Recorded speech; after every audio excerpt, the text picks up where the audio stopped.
আমাদের মহাবিশ্ব ৭ স্তর বিশিষ্ট, কিন্তু প্রকৃতপক্ষে এই মহাবিশ্ব ট্রিলিয়ন সংখ্যক ছায়াপথ আর সাথে বিলিয়ন বিলিয়ন নক্ষত্র দিয়ে গঠিত। সেখানে সপ্ত স্তর বলে কিছু নেই। তবে কেন এ ধরনের অসত্য তথ্য?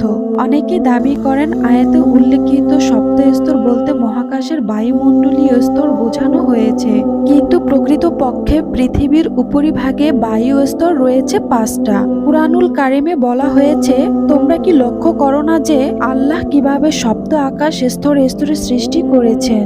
অভিযোগকারীগণ এমন ভঙ্গিতে কুরআনের বিরুদ্ধে অভিযোগ করেছেন যেন মহাকাশের সীমা পরিসীমা তাদের জানা রয়েছে।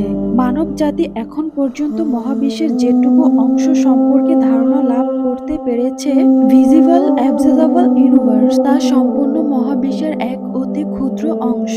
শুধু তাই না, মহাবিশ্ব ক্রমশ সম্প্রসারণশীল, যার পরিসীমা সম্পর্কে আপনার সুনির্দিষ্ট ধারণা নেই। আপনি কি করে বলতে পারেন তার ৭টি স্তর নেই?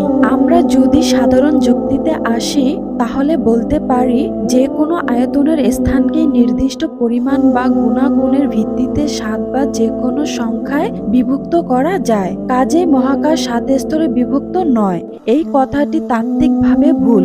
অভিযোগকারীরা মহাকাশে ট্রিলিয়ন সংখ্যক ছায়াপথ আর বিলিয়ন বিলিয়ন সংখ্যক নক্ষত্রের প্রসঙ্গ টেনে বলতে চেয়েছেন যে মহাকাশে কোনো সপ্ত স্তর নেই। এটাও একটি ভুল যুক্তি। কুরআনের আয়াত থেকে এটা স্পষ্ট যে মহাকাশের ৭ স্তর বলতে কোনো নক্ষত্রের কথা বলা হয়নি। আকাশের স্তর মানে আকাশের নির্দিষ্ট আয়তনের এলাকা বা স্থান। এক একটি স্তর বা নির্দিষ্ট আয়তনের স্থানে নক্ষত্র, ছায়াপথ বা অন্য কিছু থাকতে পারে। দৃশ্যমান মহাবিশ্ব ও এর বাইরের অংশ সকল কিছুকে বিবেচনায় এনে তুর্কি মহাকাশ বিজ্ঞানী ডক্টর হালুক নূর বাকি সমগ্র মহাবিশ্বকে ৭টি স্তর বা অংশকে বিভক্ত করেছেন। এই স্তরগুলো হচ্ছে: ১ নম্বর, মহাশূন্যের যে ক্ষেত্র সৌরজগৎ দ্বারা গঠিত তা প্রথম আসমানের প্রতিনিধিত্ব করে।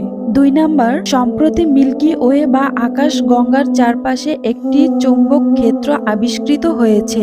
আমাদের ছায়াপথের এই বিস্তৃত ক্ষেত্রটি দ্বিতীয় আসমানের প্রতিনিধিত্ব করে। ৩ নম্বর, ছায়াপথ সমূহের লোখাল খলস্টার মহাকাশীয় ক্ষেত্র তৃতীয় আসমানের প্রতিনিধিত্ব করে। ৪ নম্বর, ছায়াপথ সমূহের সমন্বয়ে গঠিত মহাবিশ্বের কেন্দ্রীয় চুম্বক ক্ষেত্র চতুর্থ আসমানের প্রতিনিধিত্ব করে। ৫ নম্বর, অতি দূর থেকে আগত আলোক তরঙ্গের উৎস সমূহের প্রতিনিধিত্বকারী মহাজাতিক বলয় পঞ্চম আসমানের প্রতিনিধিত্ব করে। ৬ নম্বর, মহাবিশ্বের প্রসারমান ক্ষেত্র ষষ্ঠ আসমানের প্রতিনিধিত্ব করে। ৭ নম্বর, মহাবিশ্বের প্রান্তহীন অসীমত্বের নির্দেশক সর্ববহিরস্থ ক্ষেত্র সপ্তম আসমানের প্রতিনিধিত্ব করে। আসমানের এই স্তর সমূহ অকল্পনীয় স্থান জুড়ে আছে।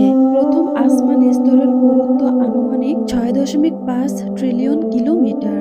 দ্বিতীয় স্তর তথা আমাদের ছায়াপথের ব্যাস হল ১৩০,০০০ আলোকবর্ষ। তৃতীয় স্তরের বিস্তার ২ মিলিয়ন আলোকবর্ষ।